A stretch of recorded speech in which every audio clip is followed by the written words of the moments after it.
The following is a production of The Reporter, Delaware County's leading news source. The Reporter's editor, Lillian Browne, was interviewed by WIOX radio host Joyce St. Friday, September 8th. Good morning, Catskillians. How is everybody doing? Hey, it's Joyce St. George, and you're listening to Music Matters. You knew that, because it's Friday, and you survived yet another week. And I am so happy that you did, and I'm glad that you're listening. Got a great show today, going to be very informative. I'm sure that people are going to be transcribing it for us today. But I just am very, very pleased to have a guest that we've been trying to get on for a little bit of time, but circumstances and COVID have gotten in the way, but we got her.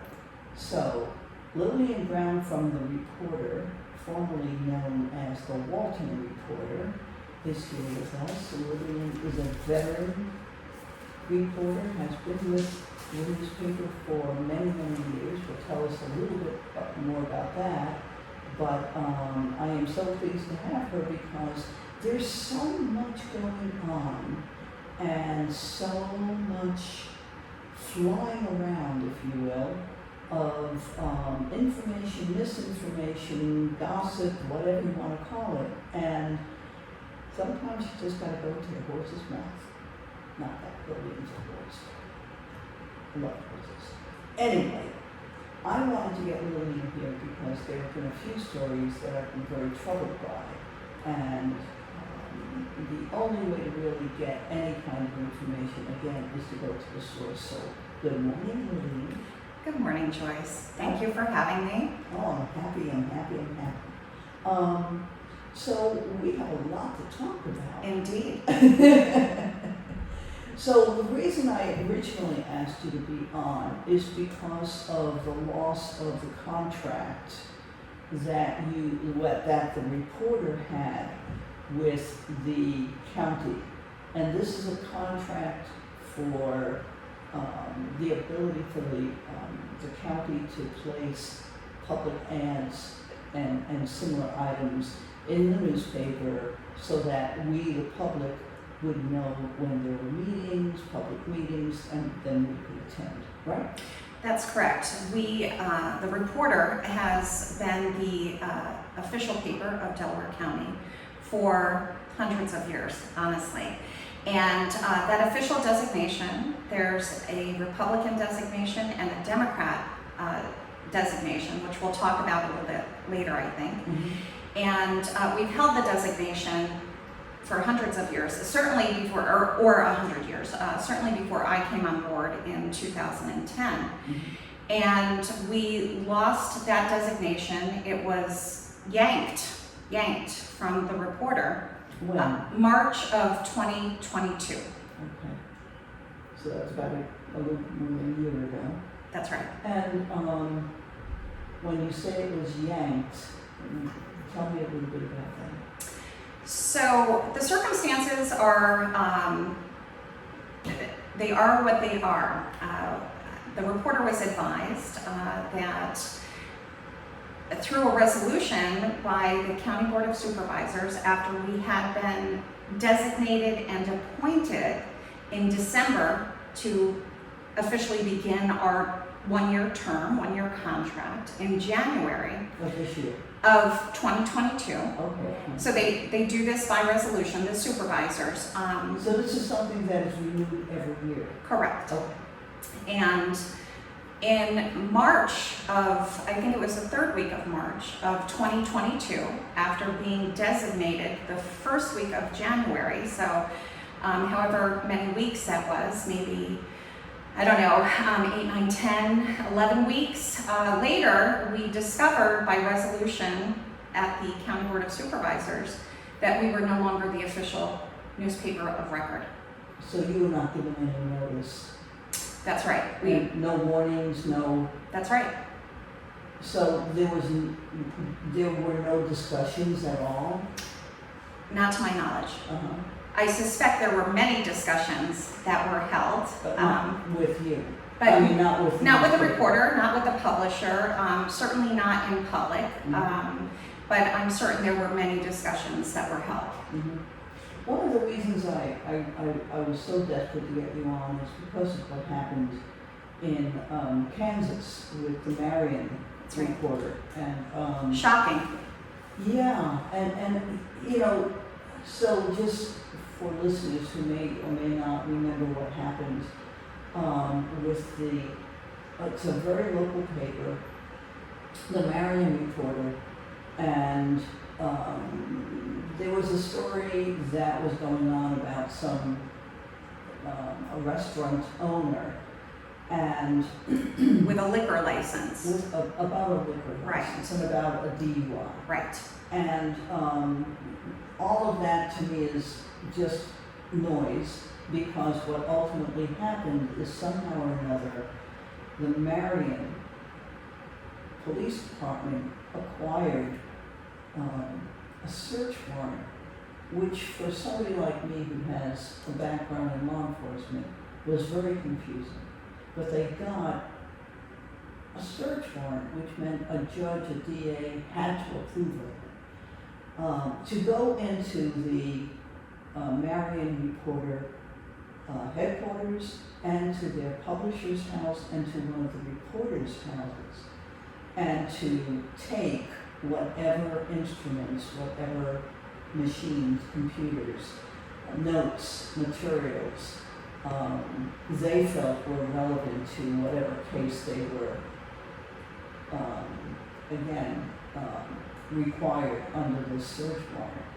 And so, long story short, the publisher was living with his mother was 98, and she too was a publisher. She was so upset by the search, she died. And the DA, everybody made a big stink of it, and ultimately the search warrant was pulled. It was pulled back, and everything was given back to the newspaper. Now, it sounds like, okay, so everything was, back to where it was, but no, it wasn't. Somebody raided a newspaper office. Somebody had the audacity to get a search warrant. And, I look at what happened in Walton, with the reporter, and I think, you're only about 3 steps away. I mean, is that, when you heard about what was going on in Marion, Kansas, where were you guys? What was going on, and what was your reaction to all of that? Well, I can say personally, I'm not speaking on behalf of the publisher or the newspaper here, but my personal opinion is this is not an uncommon thing to see happen, where elected or government officials take liberties, and oftentimes they are not held accountable for those actions. In the case of the Marion newspaper in Kansas, this is the state of Kansas, eventually they were held accountable, and I think I just read this morning that the government officials, whoever they may have been, actually made copies of everything that they took from the newspaper. And you're generous in your language, Joyce. It was not take, it was seized. So I'm familiar with search warrants, as are you. The language is to seize those materials. So a court did order that all of those copied materials be destroyed. So it's still ongoing, and I can't say that I'm surprised. I am glad that this type of incident is being written about, because to me it seems like it's an infringement on your rights, whatever they may be. And the thing that's even more curious is that when this happened to the reporter, the New York Times caught wind of it. That's right. And wrote an entire article, not just about the reporter, but about several different newspapers local newspapers around the country, that were basically getting hammered by local governments that didn't like the way that the newspapers were covering that. It does indeed feel like local news outlets are under attack. I have personally heard our elected officials, our supervisors, state in public meetings that local news sources, not just the reporter, are fake news. Fake news. Fake news. And to say that at a public meeting and to be received, those comments be received with laughter and a sense of knowing and agreement, again, is shocking and alarming. But it's also telling. Also. Well, I think you can see from the response of local officials, and not just here, nationwide, that there seems to be a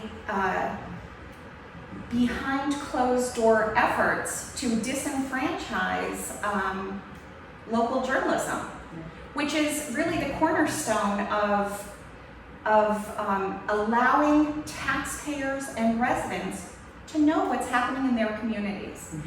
And so one would have to wonder why that's occurring.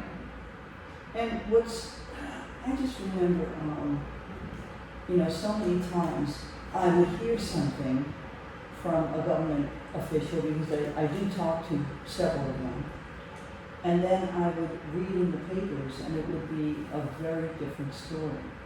And having been in law enforcement, sometimes what the news gets is a little bit different from what actually does happen. That's fair.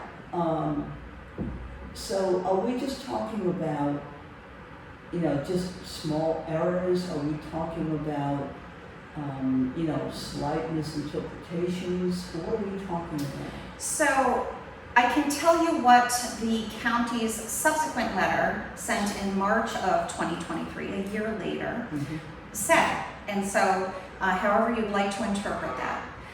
It was stated in that letter, and I'm paraphrasing, that our reporters are not smart enough to understand what's going on at these meetings. Wow.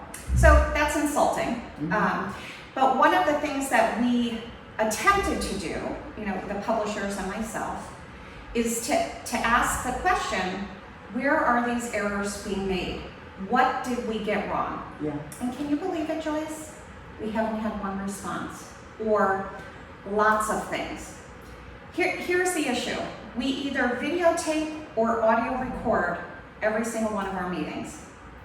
And we often will refer, if it's a video, our readers, in print or online, to the video to get the entire meeting or the entire subject, whatever it is that we're recording. I'm still confused about what those errors were. I don't think that they were errors of misspelling of names, etc. If they were, we would say, please let us know. It has always been the policy, certainly my policy. If we have made an error, please let me know and I will immediately correct it if a correction is called for. A misspelling of a name, a misidentification, the wrong dollar amount, and we have done those in the past. We are all human. I'm not just an editor, I'm a reporter. I have also made mistakes. Unfortunately, one time I remember using a comma rather than a decimal point, and somehow, somebody had a multi-million-dollar budget when that was not, in fact, correct. So we ran a correction for that type of thing. We have not been alerted by anyone, a supervisor or a department head, as to what any of these so-called errors are. So you're listening to Joyce St. George, and Music Matters is the show. I have Lillian Browne from The Reporter.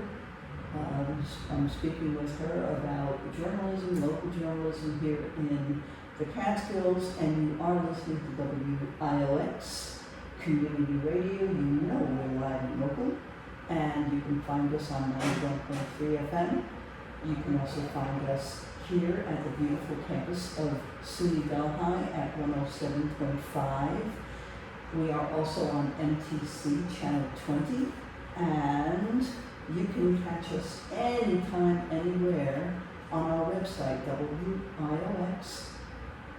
WIOXradio.org. you could stream us right there and find out our schedule, whatever you'd like to do. But I'm having a conversation with Lillian Browne right now from the Reporter, and we're talking about why her newspaper, the Reporter, was the contract for public Notices. notices. The official designated newspaper of record for the county. Okay, thank you. Yeah. I hate those official I know. titles. Yeah. But anyway, that was pulled from them with very little notice, if any. And I'm talking about local media and how it is right now under attack by local governments, by not so local governments, and it's getting more and more difficult to do anything about it. I know with Kansas, I heard from, I saw the publisher on TV at some point about a month after the incident occurred, and he said that they got more subscriptions than they had ever gotten in their lives, and that they got many from famous people, they got many from Hollywood, they got many from all over the world, because many people do understand that it's the local papers that make the difference. So one of the things that I remember is I had Robert Browne from the Mountain Eagle on about 5 or 6 weeks ago, and we were talking about climate change, and this is a guy who really chases that down, good reporter, and he was talking about Assemblyman Tate and how at Republican meetings, Assemblyman Tate would out and out say there is no such thing as that silly climate change that everybody's talking about, and why should we put any money into it? Now, this is our assembly representative, and he doesn't seem to, Tate doesn't seem to say that when he's on the radio. He doesn't seem to say that when he's in company, but when he's in the company of his party, he seems to reveal himself. And that, I think, is why we need local reporters. That is why we need local media. We're going to have another election in November, and it troubles me to no end. And it's not like, I don't think Tate is up this year, I think it's now 2024. But the problem I see, and Lillian helped me with this, the problem I see is that we keep electing the same people, even though we catch them every time saying stupid things, like there is no such thing as climate change. We catch them canceling contracts because they didn't like that you criticized the way that they were doing their business. So how do we help the public to be more discerning about who they vote for? Well, I'd like to correct you on one thing, Joyce. We did not criticize Delaware County. I personally did not criticize Delaware County. Well, I strictly reported Right. the facts. So they felt criticized. Right. So this is the problem: is that these governments are feeling attacked. Right. Okay, so I'll take it back. Yeah. But they are feeling very Right. attacked with what's going on. And so the response is to say things like what was said at a county board of supervisors meeting, fake news. It's to try to characterize the local media in such a way that it removes trust from the public. Sure. I mean, that's terrible, especially when untrue statements are being made by elected officials, or they're furthering those untrue statements. There's a whole slew of problems with that. And getting back to Assemblyman Tague, I just have to say that he knows his audience. I've covered Assemblyman Tague and others at the state and federal level. They all know their audience, and they're pandering to their audience. And like it or not, they know where they're speaking. Here in Delaware County, it's a very red and or Republican county that's changing a little bit, I think. And so some of these elected officials are really capitalizing on some of the national,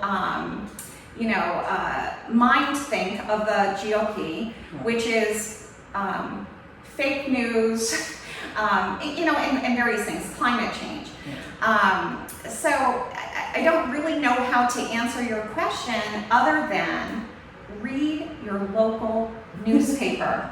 And we go to great lengths at the Reporter to inform our readers, our residents, and our taxpayers as to what's going on. Since I've been at the helm during the election season, we will often do a Q&A with all of the candidates. Not necessarily a debate, we just want to know where people stand. It's moderated, very fair.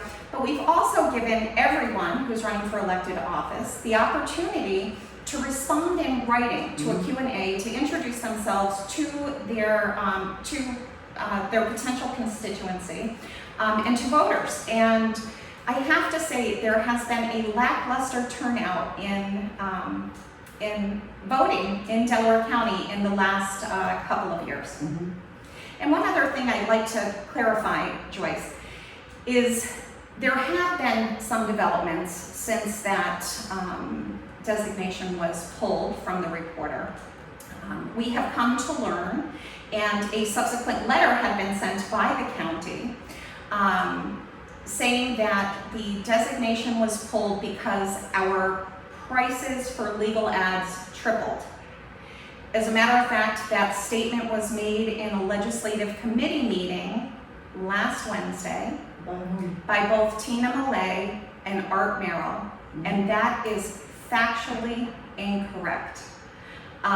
So again, there's this lack of truth telling, even though that is what they believe. So they're suggesting that they took the contract away because a Reporter tripled its ad prices. That is what they are contending, but that is not a true statement based upon a letter that was sent by the county to the publishers of the Reporter in March of 2023, which stated the Reporter should have learned their lesson when they yanked the designation, and we have continued to criticize the county. And again, I'm paraphrasing here because I don't have the letter in front of me. I have very loose earphones here, I'm sorry. So we know that that was not the truth. But again, I have learned that if you are a person in a position of power, and even if you're not in a position of power, if you state something that is false with confidence, you're going to have people believe you. And so that seems to me some of what has been happening here. So may I ask if you remember who referred to the media as fake news? That was Carl Patrick Davis, who is the supervisor of Middletown, who is not running for re-election in November. Yes, he's my supervisor. Congratulations. Yes, interesting. And did he base it on anything? Well, there was some conversation. I believe at that time there was conversation about not only the famous Dana Scuderi trial, but there was conversation at the board about the revocation of the contract with the Delaware County Chamber of Commerce, who had been the county's designated tourism promotion agent for 60 years. This all seemed to have happened in succession. Supervisor Millay, who is the Bovina supervisor, and also the chairperson of the board, has used her platform at the county to often say that all of the newspapers, not just the Reporter, but all of the newspapers are misreporting the information, which I just find astounding. How can you have 4 different news organizations sitting in one room reporting the same story and having the county say they're all lying? So we asked the question. And do you know what we were told? Wait, you slow it down. Who asked whom? Well, the Reporter asked the county, Okay. Tina Millay, Mm-hmm. brought this to her attention that all of the news organizations were reporting the same story. And it, you know, how could we all be getting it wrong? What'd she say? That Lillian Browne is the ringleader and tells the other newspapers what to write. Oh my God. Again, shocking. Whether Ms. Millay truly believes that, or whether that is, you know, something that she wants the other supervisors to believe, I don't know. I don't care either, because it's simply not true. I mean, I can't imagine me calling up the editor of the Daily Star, for instance, and telling Bob Cairns what he should write in his paper. I cannot imagine doing that. Or with any other local newspaper, or any newspaper. Yeah. I remember when the story from about excuse me. I remember when the story about the 11-year-old boy who was arrested in Bovina for graffiti was publicized, not public, was reported, that there was a great deal of grumbling from the government about coverage and accuracy.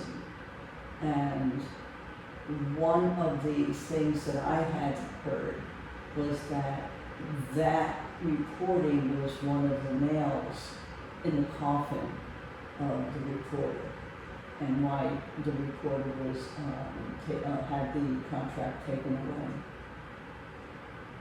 Had you heard any of that? It doesn't surprise me, Joyce, to hear that. I've heard from many different people in many different positions, including many different supervisors and department heads, that the revocation of the designation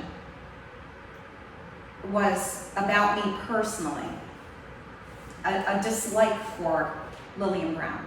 Oh my, Yeah. ain't you famous? Well, Or infamous? I'm something. But one thing I know is I take my job very seriously, and the ethics of this position I take very seriously. I joke sometimes, but it is true, that I was not born with a funny bone. I was born with a justice bone. And I'm serious when I say that. I take the ethics of this job very seriously.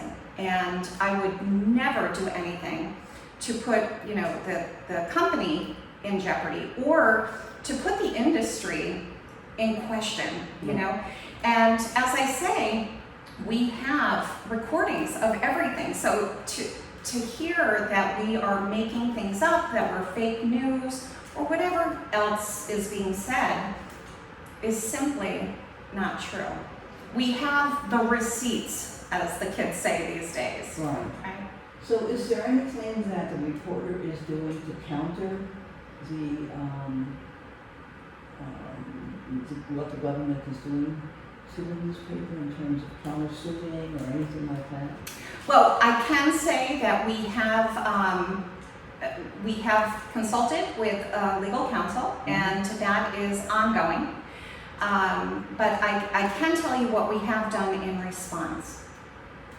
We continue to do what we have always done, and that is to report accurately, to report fairly, and to report the news in a timely, unbiased manner, is our response to what has happened to us. Right.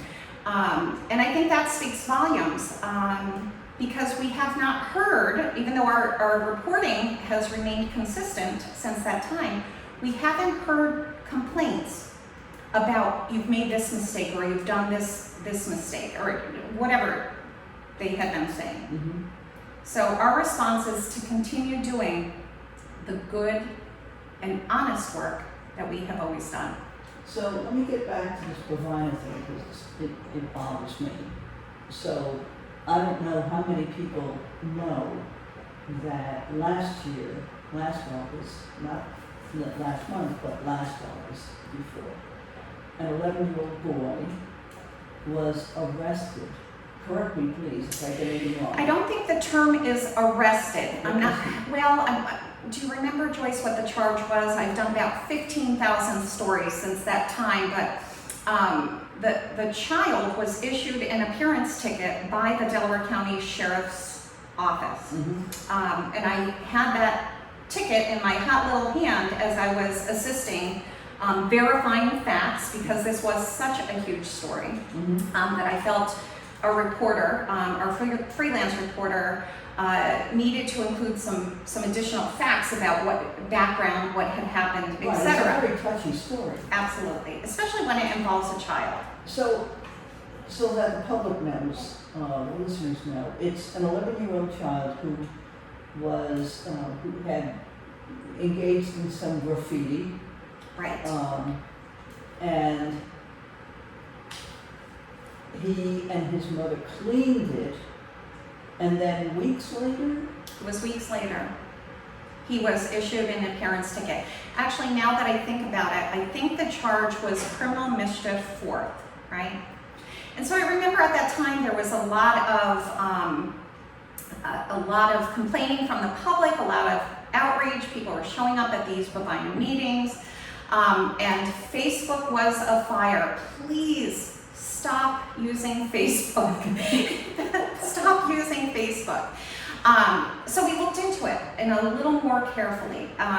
When a child is subjected to prosecution for criminal acts, I don't think it's the right term to be arrested. He was charged in family court, which is it's a juvenile. prosecuted, right, by the probation department. Right. So it's a different way of handling what was happening. And I remember there being a lot of outrage and seeing a lot of letters to District Attorney John Hubbard at that time, who is now a county court judge, who also defended himself that he had nothing to do with the prosecution of this case, which was true. Mm-hmm. But be no mistake, that child was prosecuted. And the child was prosecuted at the direction of Tina Millay and the Bovina Town Council. And how do you know that? It's in their minutes. They voted to further the prosecution of this child. Which means Maybe to hold him accountable, which is laughable, because a lot of times I see some elected officials who are not held accountable for their own actions. Yeah. But in this case, when the parent was notified that there had been some graffiti, and I can't recall at this time how she was notified, because this was over a year ago. She took the child, and she and the child went and removed all of the graffiti, which was not, there were no offensive or vulgar language, there were just these kinds of symbols or tagging. And I understand that the child's father is an artist and he was expressing himself artistically. Again, if he were an adult, it is illegal to deface public property, indeed. But was there a better way to handle this rather than prosecuting this child in a manner that would be criminal? So what I had heard from my criminal justice source, Okay. which is the sheriff, was that this child and his brother were kids that were troublesome and caused a lot of trouble in Bovina, and that's one of the reasons why this whole ticket was issued and this whole mess occurred. Again, perception is everything. The child is an only child, so I dare say that the sheriff did not have all of the information. Mhm. And I'm not saying that the child had not gotten into trouble, or I don't even know what the background was. Had the elected officials spoken to the parents or the child? My understanding is no, they did not, because I personally interviewed the mother of the child. And this was a very upsetting thing to happen, especially when she had made the child, provide restitution in terms of removing, the graffiti, if you're going to call it that, and then to weeks later be served with this appearance ticket to appear in court. Now you may know, or you may remember, Joyce, that ultimately they retained an attorney, the late Jim Hartman, to represent the child, and the charge, right, in air quotes I say that, the charge against the child was thrown out by the probation department, who would have been prosecuting this. Right. And this is where I became more interested in this, is there had been talk at the Bovina Town Board that there was all this evidence, right? And those words came from the people sitting at the Bovina Town Board, those elected officials. They got them on video, they got them on tape. Right? But only one child was arrested or prosecuted, let's put it that way. There was no video. There was a still photo of that child in the park at the time, but the child was not drawing graffiti or defacing any of the public, the playground equipment, etc. So it's just a little shocking to me that this was taken that far. I wonder why nobody ever spoke to the parent. Mm-hmm. And it's why this is such an interesting case for me, because this kid, who's 11, now he's 12, maybe 13 at this point, he's got to live with this the rest of his That's life. right. In a small town. I mean, this town has a post office, a hall, and a tiny little grocery store I used to ride my horse to get some soda. I believe it's the smallest town population-wise in Delaware County. Probably.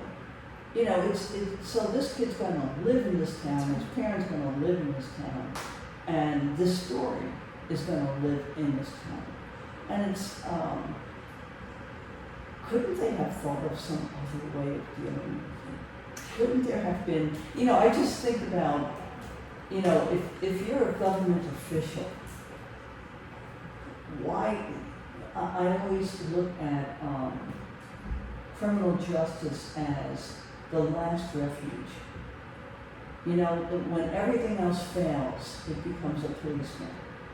When housing fails, when education fails, when social services fails, mental health fails, it becomes a criminal justice matter. And that's just the way of the world. And That is not the way of Delaware County. it goes straight to criminal That's right. justice. That's right. Oh my God, that's horrible. And as I say, I do not know the conversations that took place prior to these actions that followed. So I don't know if there was discussion. I interviewed the mother and I recorded the interview. She allowed me to do that. And as soon as she was made aware there was a problem, she went and had the kid do penance. Yeah. Right. And I went and I took pictures because I wanted to see if it had been cleaned up. Mm-hmm. And indeed it had, and we ran those photographs in our newspaper. But that wasn't enough, because weeks later is when, That's right. that is interesting. They were going to teach him a lesson. They were going to teach him a lesson. Wow. And there seems to be a theme here, doesn't there, Joyce? Mm-hmm. Well, you got told a lesson. They're going to teach the reporter a lesson. They're going to teach the Delaware County Chamber of Commerce a lesson. So what happened with the Delaware County Chamber of Commerce. Again, at a public meeting, which there is videotape available, what was said at the meeting was the reason that contract was being revoked was because the director at the time, Ray Pucci, who, by the way, I personally at that time worked as Ray's assistant, very part-time in the office, maybe 5 hours a week or something to do paperwork. And I attended that board meeting with him, and it was stated at the board meeting, again, I believe by Tina Millay, who said that Ray Pucci was non-responsive to committee requests for information. That's what was said. But minutes later, again, your supervisor, Carl Patrick Davis from Middletown, and Joe Setta from Walton turned to Ray Pucci, again, I recommend everybody watch the video on this, and said to Ray, how dare you try to unseat sitting supervisors? At that time, Todd Pascarella was running against Pat Davis for Middletown supervisor, and I personally was running against Joe Setta for Walton supervisor. And they turned to him and said, how dare you try to unseat a sitting supervisor? Which to me speaks to the real reason. Whether it was or not does not matter at this point. But it's on record. It's on record, and there is video. So, and they are not speaking for each other unless they are. Yeah. But it goes hand in hand with the experience I had with the Police Reform Committee when they literally took the minutes out. They took anything I said about race and anything Simon Purdy said about questioning race and racism in Delaware County. They took them all out of the minutes. And my understanding is that that's against the law. And they wrote a glowing report to Albany about how wonderful Delaware County criminal justice is. And all Simon and I wanted to do was find out what the state of racism actually is. But they didn't want to do that. Right, so I would just like to interject as to my understanding of what's required in minutes. They may have been telling you the truth, Joyce. My understanding, I'm very well versed in open meetings law, is that only action that is taken by the board is required to appear in those minutes. So any discussion is unnecessary. And if a motion was not made to include information, that you and Simon had been discussing, I think it may have been appropriate to have been excluded from the minutes. However, that does not negate the contributions that all members of this committee had to this process.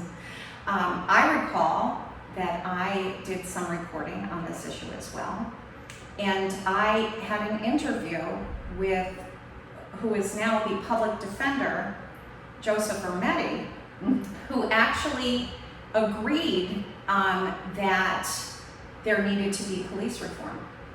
Now I don't know if he was public defender then, or maybe he was just, I can't remember. At that time he was. And I was very grateful to have, this other point of view. Except that he never said anything at the meeting.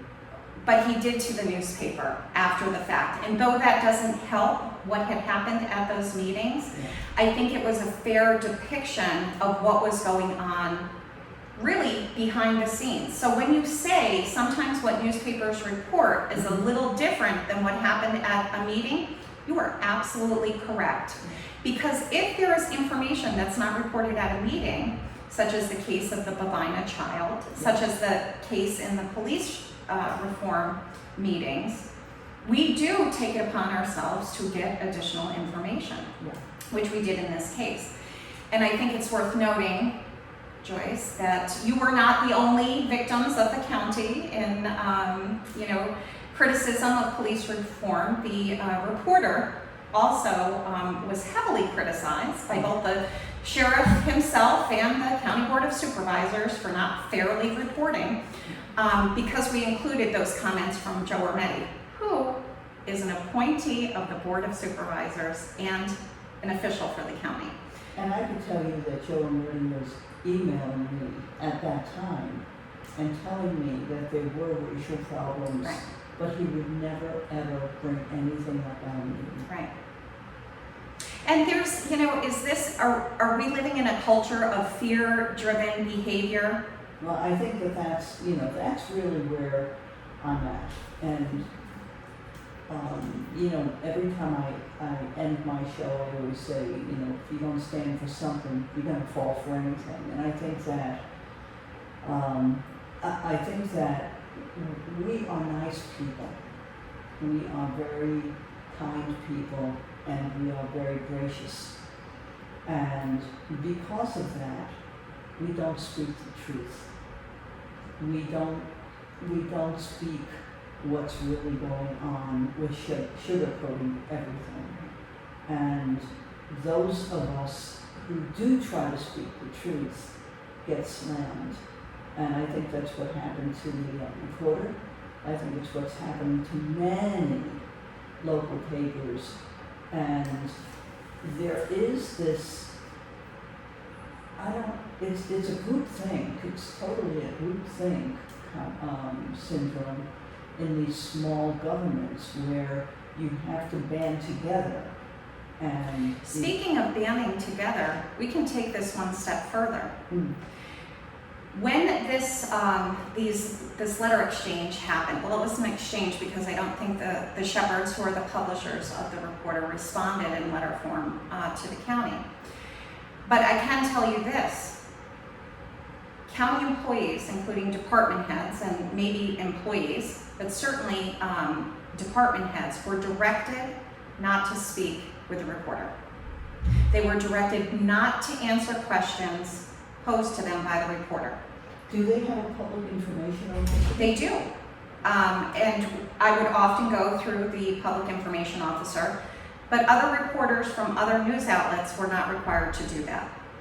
And when I had made requests of department heads for information specific to their committees or their statements or whatever was happening, I started to get emails which stated, I'm not allowed to talk to you. You need to communicate with Amy Merklin, who is the county attorney. So I did. And Ms. Merklin, in response to my queries for information or request that she direct a department head to answer me, still waiting for information on a story I did months ago, which I'm sure I'm never going to get. She told me, and certainly not now, she told me that if I wanted any information from Delaware County, I can have the reporter's attorney contact her. Wow. So you've been shut down basically and shut out. Well, I can say that I've disregarded that directive and I continue to seek information, but I think that directive is a violation of the First Amendment. And if people have been reading some of the content in the reporter, everything that I'm stating is available in the reporter online. By the way, I encourage your listeners to please go read those documents and the exchange of information between the reporter and Delaware County to get an honest sense of what was happening here, and it's not what the county has been vocal in. Interesting. Yeah. Interesting. I'm going to try and get somebody from the county to talk to us. Yeah. Just to see, what their perspective is. Yeah. But, I literally beg people to think on their own, to research. I teach a few courses here at SUNY Bell, and I can tell you that the biggest thing I talk about is telling your truth, is finding it, and to not settle with one source or even two. And that I think is the biggest problem that I'm having with people, even on a local level, is that people going to Facebook now for news, and they're getting maybe sometimes probably accurate, but they're getting like a fifth degree of Right. accuracy. Right. And it may have, it's like playing telephone. Right. And, I really get concerned because this is a beautiful county. And I love it. I've been here 40 years. I don't intend to leave. But I constantly am saying that Delaware County is slowly getting out of the 50s. And only because of the government that we keep choosing. I don't even understand why we have a board of supervisors. We're one of the few counties that Absolutely. operate, with a board of supervisors rather than a legislative body. But think about the reasons why our current supervisors may not want to go to that legislative body, Well, right? So, one thing that I want to clarify, Joyce, because I am hoping that county employees, department heads, and supervisors will listen, to your show. I am not saying by any stretch of the imagination that any of these people are bad people. Mhm. And I'm not saying that. And I disagree with you saying find your truth. Find the truth, Mhm. right? There's a difference there because my truth is not always yours. But there is a truth, the truth, that people should look for. But these department heads, there's one thing that I can agree with Tina Molay about, and only one, and it's this. That the department heads and the employees in Delaware County are hardworking people. They are. And I believe they're honest people. Mhm. But I also believe, that they are fearful for their jobs and of being punished in the way that many other organizations have been punished Mhm. for not towing the line and doing as they're told. And I think people are fearful for their jobs. This is their livelihood. I agree. My ethics are not that, and I have gone toe to toe, on different issues, and even with our publisher. I will joke with the publisher that sometimes I have to arm wrestle him for 20 minutes before we go to print when we're looking over the paper. And what a great thing to have a difference of opinion and always refer back to what my motto is. Mhm. Is this true? My headline, is this true? My lead sentence, is this true? In all things, if you can answer the question, is this true, with the word yes, we're going to print it. But that is your truth. You see what I mean? I'm looking at it from an ethical point of view, and you're a reporter, you're looking at it from the facts. But what I talk about with speak your truth, write your truth, is about find the truth, and then you've got to Be true to your own values, your Right. own ethics. Yes, I agree. On that we can agree. Yeah, we have to, because, when it really boils down, every time you go and see a friend or have dinner with somebody, whatever it is, and you start talking about what's going on, you're spreading news. Right. And if you don't care how true or not it is, you're just gonna, you'll be a gossip monger. You'll Right. just keep passing out the misinformation. You'll be fake news. You'll be fake news. Right, and so here is another tenet I abide by. If one of our reporters or myself have made a mistake and we are, shown the mistake, told of the mistake, we will correct it. And that has not been done in this whole debacle with Delaware County. They have not been able to show us where those mistakes have been made. Of course there have been mistakes made in the past, like with the dollar figure, a name spelling, etc. But nothing to the magnitude of revoking a designation or taking punitive Mhm. actions or silencing actions with your own employees. That there's something else happening here. Mhm. I'm just curious, and I'm just going to ask it. So one of the things that was in the news a while ago was that judge from Greene County. Do you know about this? Yes, I wrote about it, and I'm so sorry I cannot remember the gentleman's name. He's now working for He's now the ADA. He's an he ADA. is the assistant Yeah. DA. Yes. So for the listeners, I told this story, I don't know, 2 months ago, but there was, I have to look it up. While you're talking, I'll look it up, but there was a judge in Greene County, and he had 3 different complaints made against him. And New York State has a commission on judicial conduct, and the complaints went there. Judicial conduct called him in. He said, no thank you. Called him in again. He said, no thank you. No matter what they did to try to get him in to discuss these complaints, and these complaints were not like little things. One involved financial miscalculations, one involved politicking, and the other one involved some sort of inappropriate behavior. So it would have behooved him to just go there, meet, and straighten it out, but he refused every time. So the commission ultimately fired him or terminated his judgeship. Removed him from the bench. Removed him from the bench, and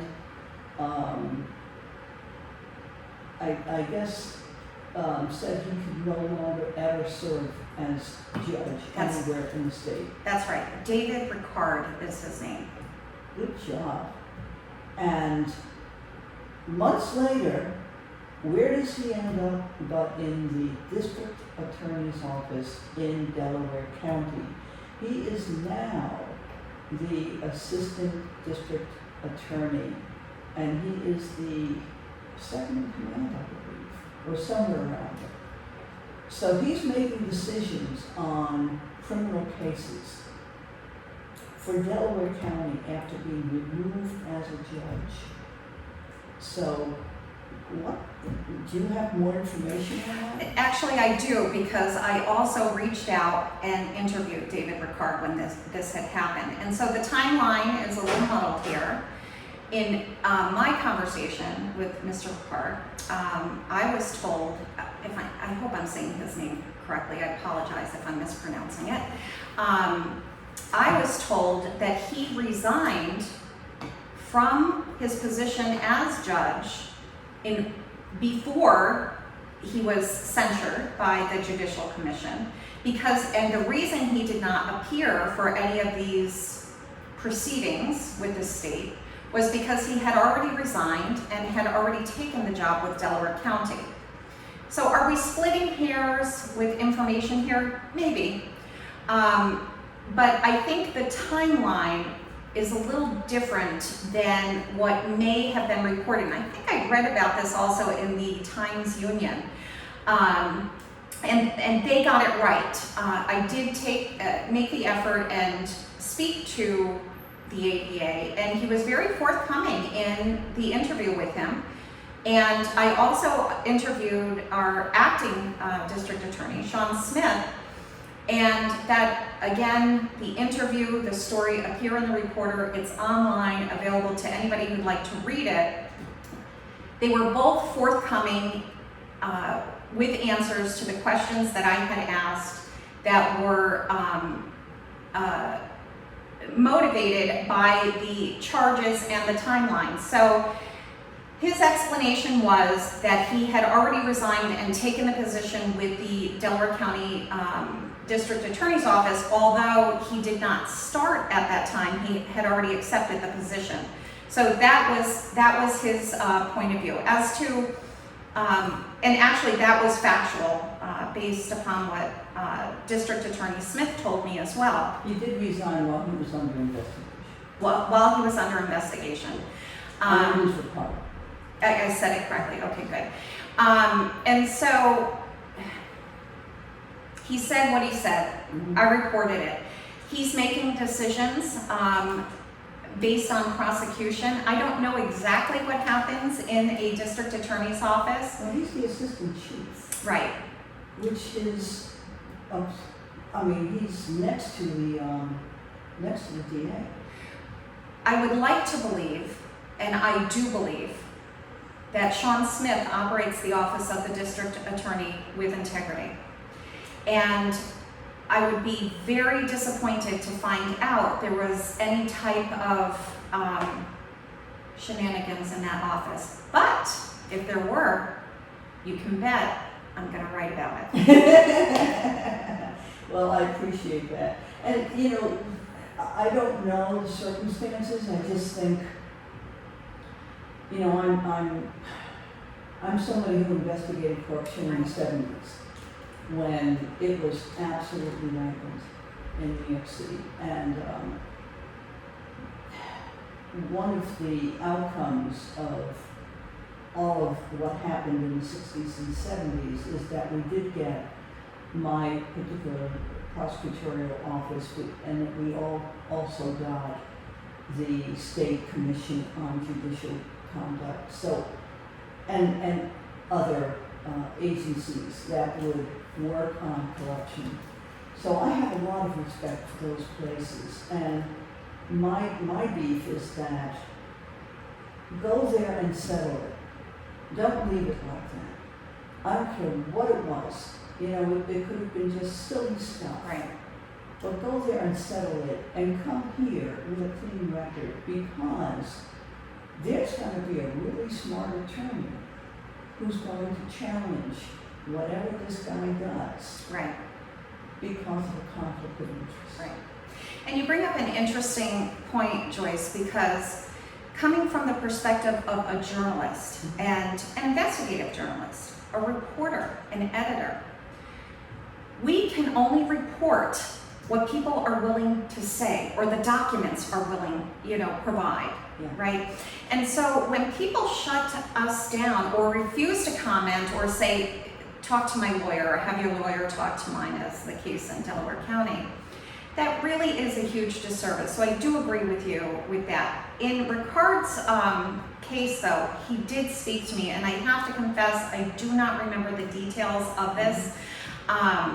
But my point is, reporters are limited by the information they're able to solicit. And more often than not, it's fine to say no comment. But when somebody repeatedly calls you and share your side of the story or share your perspective, I agree with you there. Help people to understand, help me to understand, help people to understand what happened here. Right. That's the mark of good reporting. But we're only as good as the people we're interviewing, and whether or not, A, they're honest, and B, whether they're going to respond to us at all. Exactly. And I think that, to that point, I think that there's been a slow and steady peeling away of integrity or the there's been just a peeling away in this society, in our culture, for integrity. I think we've been taking it away and allowing other things to substitute for that. And I just remember talking to reporters over the years, and whenever I talked to a reporter and I would talk to other people, they would say, "Why did you talk to them?" And I'm like, "Because they needed information." And the other people I would talk to would say, "But they're going to misquote you. They're going to be, making you out to be something you're not," etc. And I think this has been a deterioration that has been going on for a bit, because I just remember that from the 80s and the 90s. And I think that now, it's one of the things that I think the gift of Trump is that he's legitimized the ability to openly trash anything. And so fake I news. think he coined the term fake news, which, Yeah. you know, is spouted by our Delaware County Board of Supervisors. Right, and I think that, you know, now it's legitimate. Right. Now you can say things that before, I mean, maybe you would hide under a rock and say it, but now you're saying it. Right. So I like that you're saying this, and I'm hoping that people hear it and say, you know, I do have things I should say. And here's what I'm hoping, Joyce. I'm hoping that our elected officials become more media savvy. And posting on Facebook doesn't do it. People don't trust Facebook. No. So all of the county's Facebook contracts, you know, you reach a particular audience, Facebook is not trustworthy, right? And so I can only hope that our elected officials become more media savvy, be more transparent, be open, return telephone calls, answer questions, because your constituency is relying on that. People are not coming to board meetings during the middle of the day. They're not coming to their town board or their village board meetings or their school board meetings. They're just not coming to those meetings. But we are. And we depend on That's you too. right, that's right. And, you know, another thing that we employ at, you know, my office is if you are unsure about something that you're reporting, get a hold of the person who told you that thing and just run it by them. I had to do that this morning with the water superintendent in the village of Sydney. I'm working on a story there. And he was gracious enough to take my call at 7:15 this morning, and I said, I just need to make sure that I got this correctly about the placement of the wells and where the manganese is located.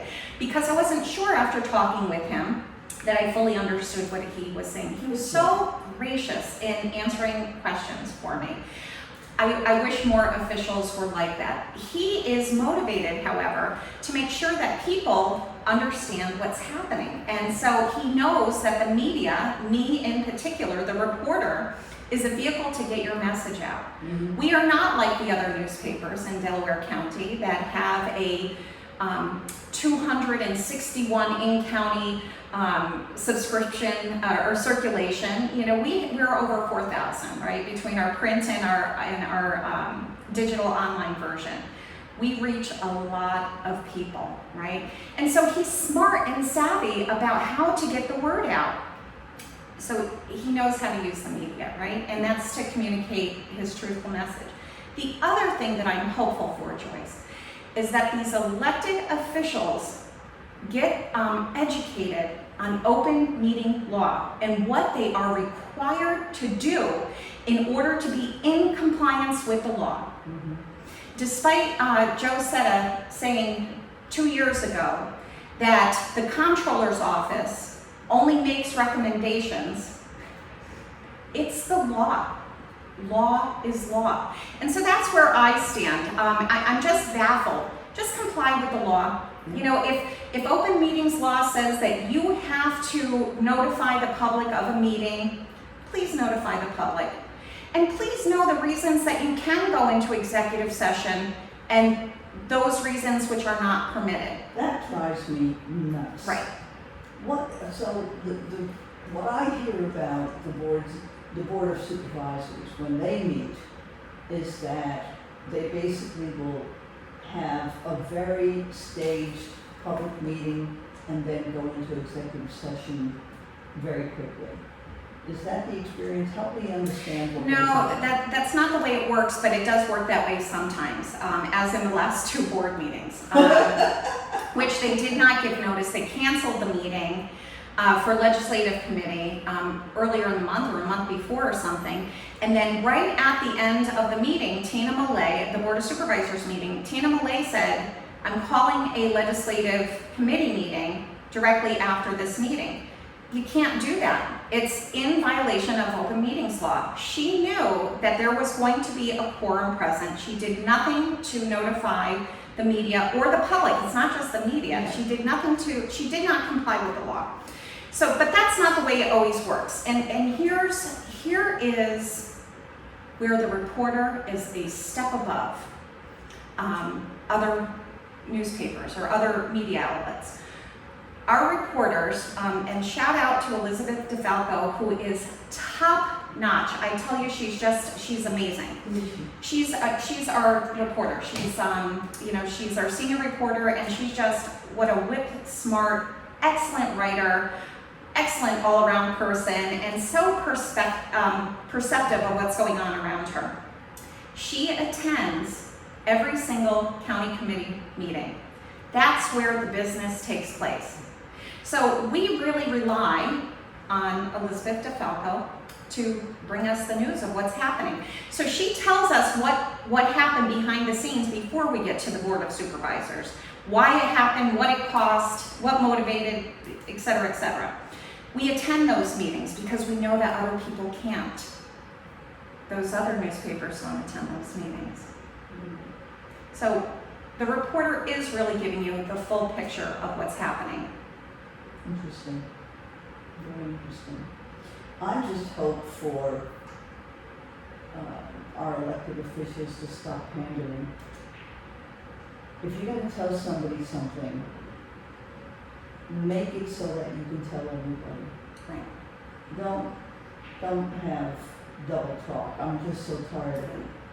Well, I would like to see this culture of fear eliminated, right? And so the cancel culture, maybe this is something our elected officials will understand, because this is a big Trump talking point, and our county seems to be very supportive of Trump, and he coined this phrase of "I'm being canceled." The Democrats are canceling me.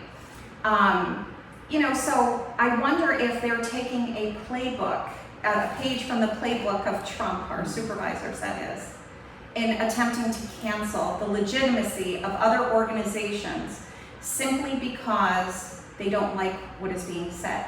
That's fine. People can do what they want, right? People can do what they want. But here's what I have to say to that.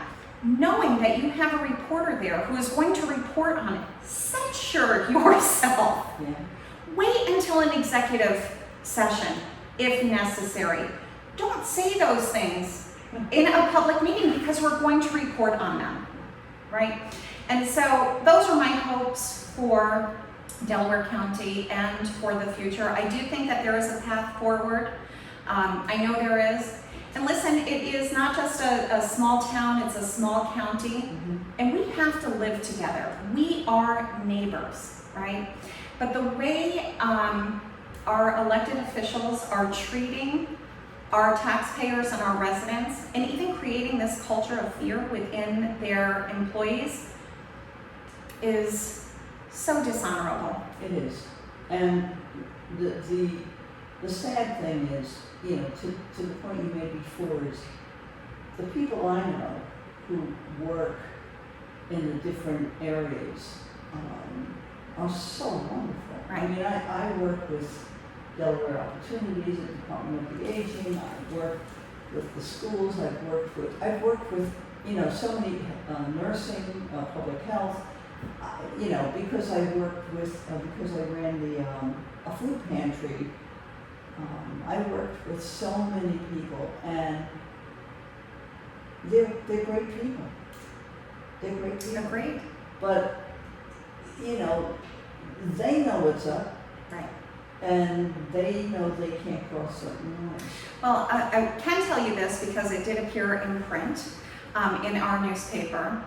When we asked department heads and supervisors why they signed that letter that was sent to the reporter in March 2023, their answers were... And that was the letter saying that you're not smart enough? Yeah, you're not smart enough. You should have learned back a year ago when we pulled your designation, et cetera, et cetera. Again, the letter is online. Anybody can read it. We asked the department heads and the supervisors why they signed that letter and what mistakes that we had made. We needed to get it corrected. We had made a mistake. And unilaterally, with the exception of 2 supervisors, we were told that they felt peer pressure, that they were just doing it to support other department heads. And in one case, I should have never signed it. Many cases, I didn't really read the letter. Oh. In other cases, I don't even read the reporter. That to me is a culture of fear, and people doing what they're told for fear of not complying with, somebody in a superior position. Sheesh. I'm depressed. Stop it. No, I'm we have a hopeful. lot. I'm hopeful. We have a lot to. Listen, it's a great place, and I'll be honest with you. I'm looking at some of the people who are running, and that's what's giving me hope. Yeah.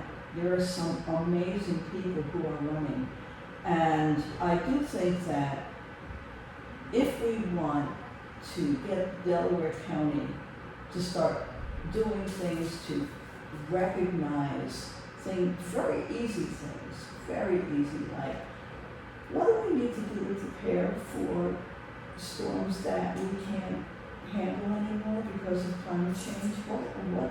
How do we have an evacuation plan? What do we do? And how do we communicate that? What do we do about mass shootings?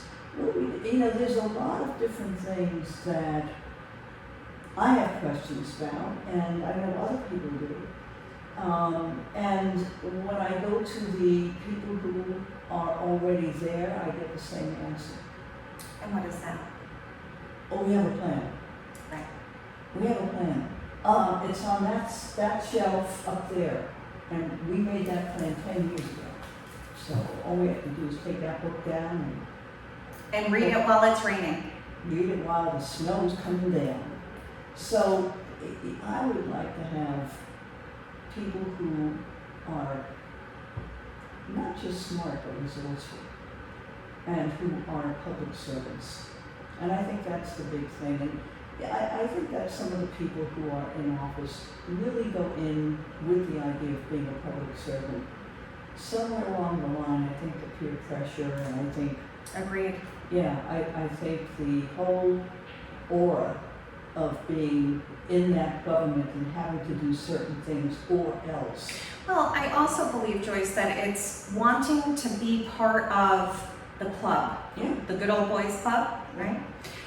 It's wanting to find favor with those in charge, where you're agreeing with them, you're voting with them, even though in good conscience, right? Their truth is not being told. They are going along to get along, right? And not standing up for what they believe in. And, call me Pollyanna, call me rose-colored glasses, even though we can see that they're not. I do have hope that people will do the right thing. Mm-hmm. Not what I want, right? But do the thing that is ethical. And do the thing that is lawful and legal. And not for your own best interest because you want to portray a certain image. Let me tell you something. If you are a public official and you can't handle criticism, you need to leave office. If you can't handle somebody questioning your decision, you should not be in that position. You think reporters need to have thick skin. Elected officials do also. But here's the thing. I have never had a conversation with anybody where if somebody is seeking information from you and you seek to understand a motivation, have the conversation. It can clear up a lot of misunderstandings. But a wall seems to have been built, right? And so how do we break down that wall? How do we break down those blocks in communication? Oh yeah, and that's been something I've been hoping for a long time. I keep saying that we have more in common than we do different. And, it's all the hype that people are getting that's keeping us separate. It's those stupid meetings where Tag will say one thing to people who agree, where he knows it's going to be red meat for them, but he'll go to another meeting where he'll say just the opposite. Right. And that's when you know you're not getting a real person. You're just getting a mirror. Right. And we've got plenty of mirrors. We don't need any more. And I can't disagree with what you're saying. I've seen elected officials, appointed officials do this at every level, the local level, the state level, and the federal level. I can tell you this, Chris Tay, he is a nice guy. He really is. He is. He's a very nice guy. And I've met him he's- several times. And he is a smart politician. But all you have to do is flip the pages of the reporter to see, what Chris Tay said here at that press conference about immigration and an illegal immigrant. But then, go 3 months back where he spoke at another public event where he said not the opposite, but his comments were very tempered Right. because it was a mixed audience. He's a smart politician. That's what makes him successful as a politician. That's why he keeps getting elected. And it's a shame. And I mean, I don't want to put it on him because he's just on the example du jour. Right. But And Chris, if you're listening to this is public, information, yeah, right? and you should hear it. I mean, I want to know about climate change, and it's not a joke. It's not a hoax. Well, here's the other thing. This is something that the reporter does to counterbalance the information that's coming out in that regard.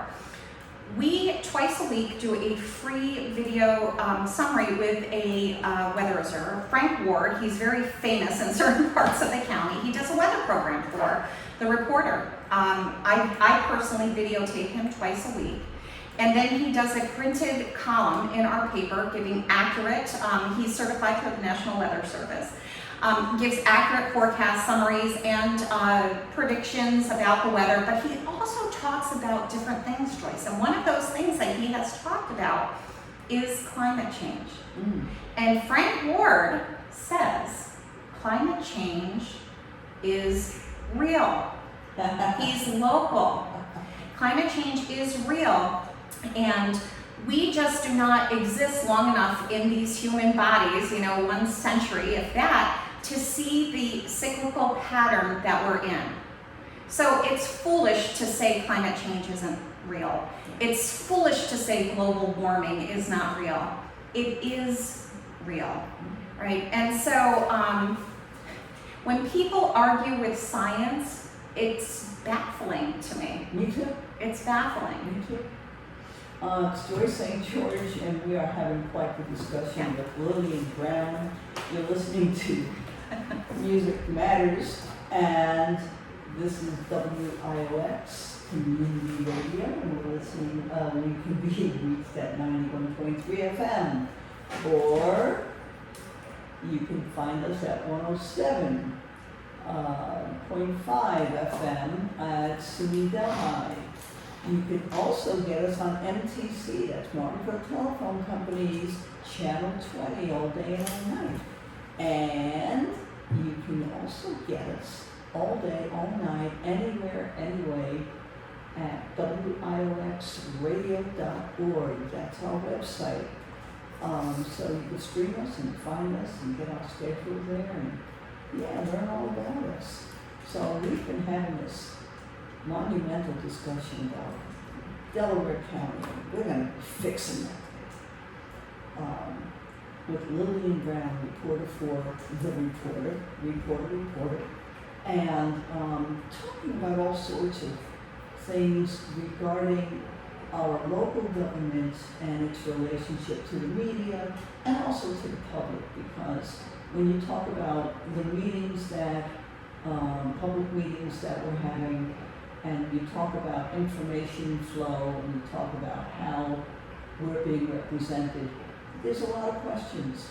There's just a lot of different questions. And I think the shame of it is that, today, people don't have time. We're just running around like crazy people, raising kids, going to work, doing a second job. going to school, doing whatever we have to do to make our lives work. And attending a public meeting is really hard. And I really, I've got a couple of friends who go to every meeting. And boy, I really have to hand it to you, that's commitment. But a lot of us just can't do that. And so we depend on local newspapers, we depend on something like the local media, like radio or TV, to spell out for us what happened, what are the plans, what's going on. And so I just want to thank you, you know, and you and all the rest of people in the media for keeping us informed. I wish we could be better informed. I wish all the meetings could be, you know, maybe videotaped and, you know, let out. I know some of them are these days, aren't they? Not as many as you would hope. I do know that a request was made to Delaware County, and a response came from Tina Millay and Shelley Bennett, who is the public information officer, that the county is not interested at this time in recording their meetings, either committee meetings or board of supervisors, even though they have the technology to do so, and they did so during COVID. They didn't give one. But they did say that people could, the reporter videotapes many of their meetings, which is funny. And that also DTC occasionally sends a videographer to the Board of Supervisors meetings. You know, that would really get the news out so people could see with their own eyes and hear with their own ears exactly what is being said. But it's not always practical to videotape every single meeting, though we try to videotape many of them. We certainly do audio record that, and we've been doing that, my goodness, since I've been with the paper since 2010. Well, it's a shame. You know, you have heard things, and then when you report them, you get slammed. Right. But they're there, and you know, anybody can hear them if they want. But it's not available. We're not transparent enough. Right. And the other part of it is that I would love for the supervisors, instead of just thinking about, well, every month we have a meeting, I'd like them to have other meetings. I'd like them to have, you know, just get together with people and be more public. But ideally, what the way they do that is through their town board meetings. Right. But I can tell you this from my years of experience too. When people come to those town board meetings, town residents come to town board meetings to ask their town supervisor to make a request at the county level based upon the town, 9 times out of 10, it does not happen. I will tell you where it does happen, is in Sydney. I have covered those meetings, and Eric Wilson, who is the supervisor there, he will bring a request from the town to the board. That's one of the towns that do that, but that is the mechanism.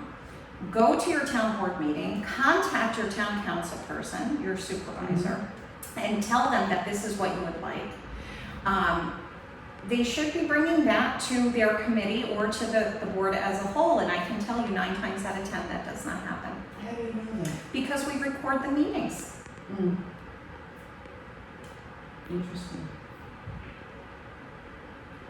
Again, transparency. Right. And you know, again, I think the other big question is it time to change our government? Is it time to, you know, pull back on the Board of Supervisors and to start looking at a legislative body? Well, I know there's been conversation about that in the past, and I think various organizations or agencies, the Farm Bureau for one, Delaware County Farm Bureau, I think that was part of their annual ask is to change the way that the county government functions. If I'm not mistaken, I'm sure that Barb Hanselman or Dwayne Martin will correct me on this if I'm wrong, but I don't think I'm wrong. But there's been conversation in other organizations because it is a costly and ineffective way to operate a government, right? But if you disassemble this type of government, people are going to lose jobs, right? And so people are very protective of their income, right? And so I think you'll get some resistance there. And it's not like the income is huge. It's, but I understand it's what people depend on. Right. But at the same time, we can keep banging our head against the wall. Right. Which is, I feel like we're doing, because as we become less agricultural and even more recreational as a county, we're going to need a very different way of approaching government. I hope. And me too, and that's not to say that certain things within the county are not operating effectively or efficiently or in the best interests of the community at large. Right. But that being said, a lot of times this is what I hear, and this is maddening to me. I have heard from more than one supervisor that even though their town residents have requested the town vote in a particular way, once they get to the county level, the supervisor will say, I have to think about the good of the county even though it's bad for my town, so I'm voting against my own town. That has happened in any number of townships in Delaware County, towns in Delaware County.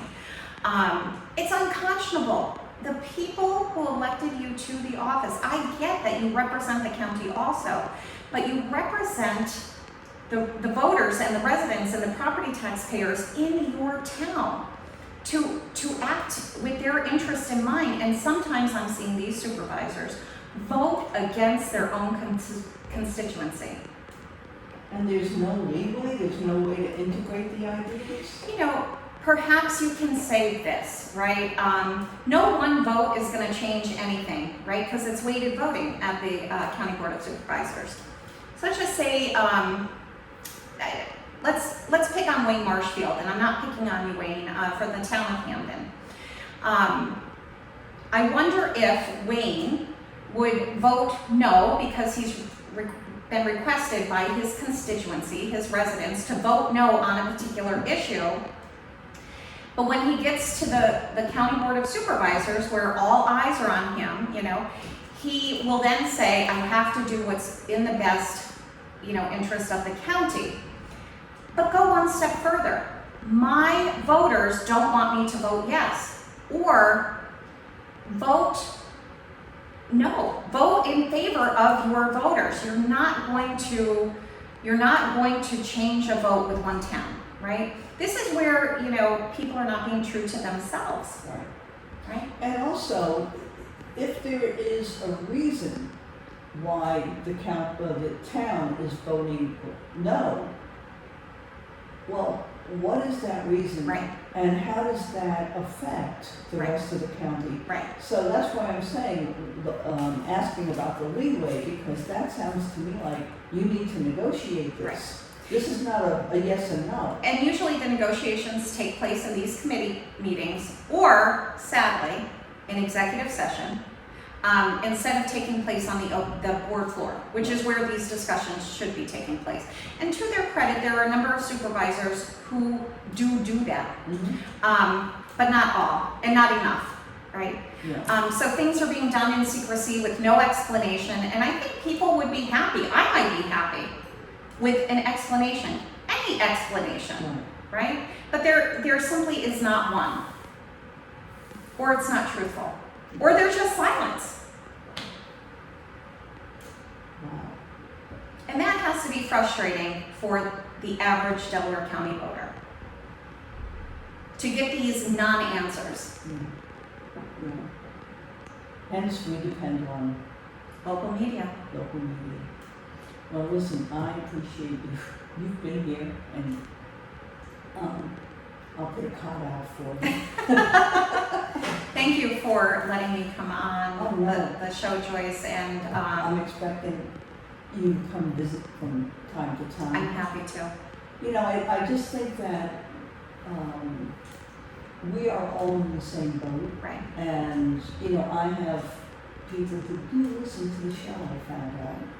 And I want to give them as much information as I possibly can on as many different topics. Right. So it's important for me to get people like you here because they read you, but I think it's even more valuable every now and then to hear you and to hear your frustrations and to hear your hopes and also the nuances on this issue or that issue because it helps them to be a better consumer of information. You know, I think it's also important to note, Joyce, that county government and county officials are just this teeny tiny, you know, bit of our coverage, right? It's minuscule. Yeah. We are not just watchdogs of government.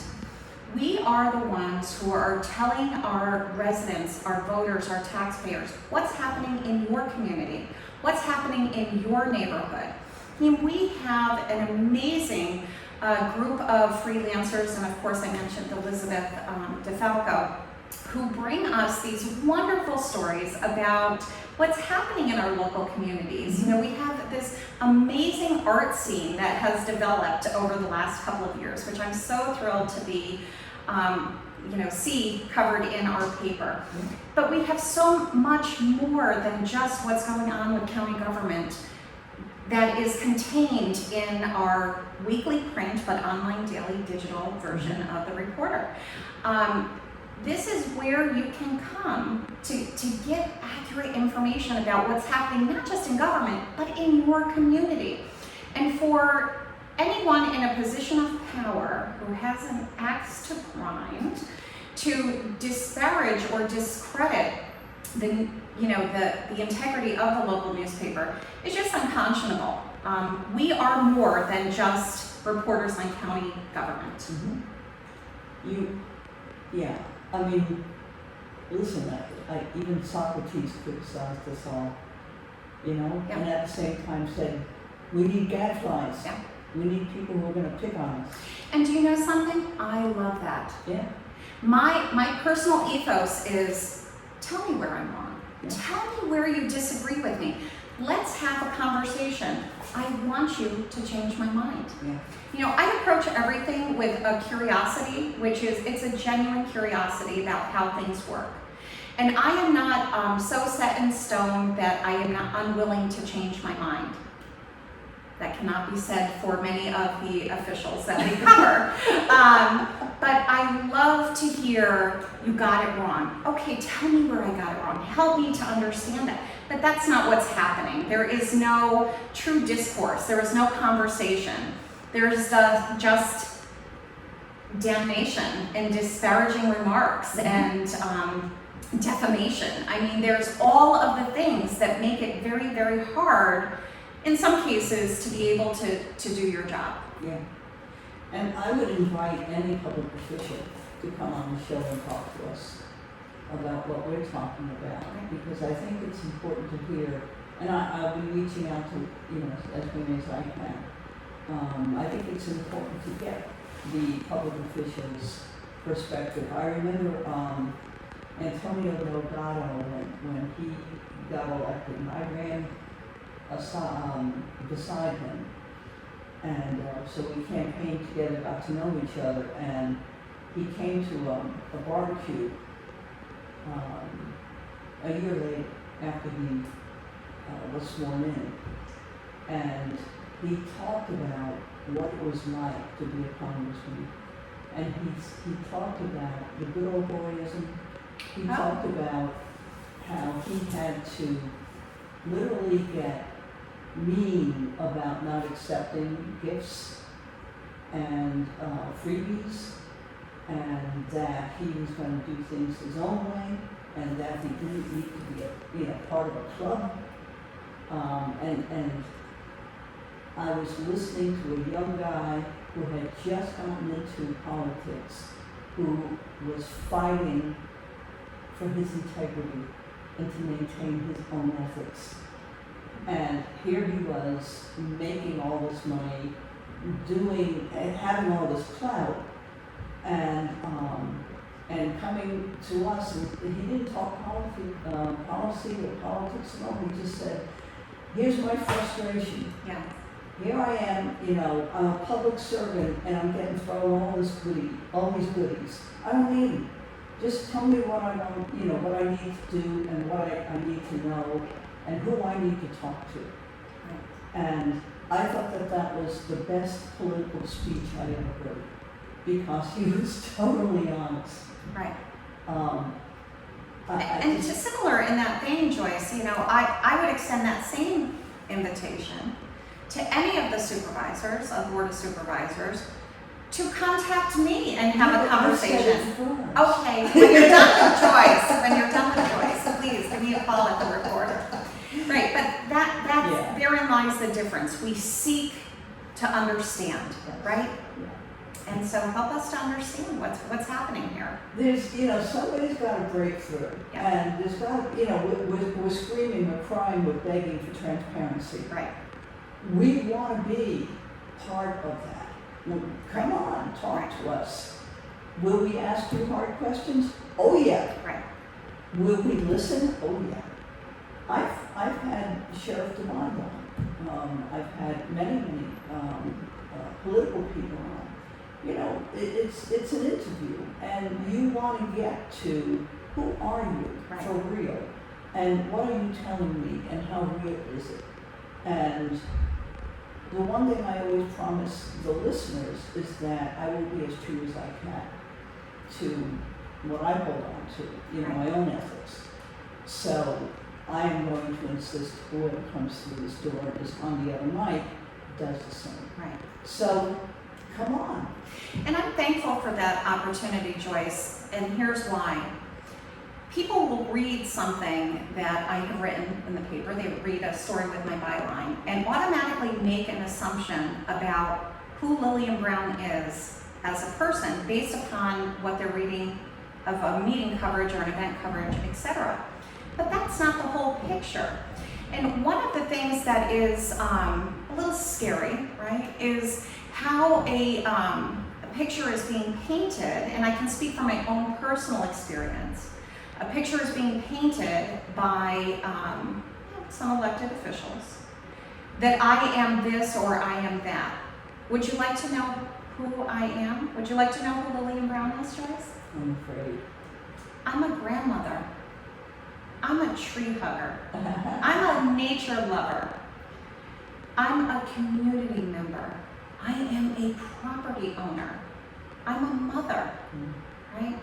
I'm a sister. I'm an aunt. I am part of this community. I am your neighbor, right? I am all of these things, and sometimes when I'm hearing the discrediting that has happened by the county, I am so alarmed because it has become so personal. The attacks have become personal, that you have taken the person out of that, right? So I'd like to change that narrative. I certainly, respect people that I am and give them the benefit of the doubt. There is something to be said for treating people how you like to be treated, or how you demand to be treated. We have to remember, like you said, we are in this together. Yeah, and we will be here. That's right. It's not like anyone's going away. We're going to be here, so let's figure it out. Right. Well, thank you for being on. Thank you for everything you do. Thank you. You keep marching on. Same. I got a song for you. I haven't played any songs, but I got a great song. This is for Lillian. Healing Bad. To subscribe, call 607-464-4009.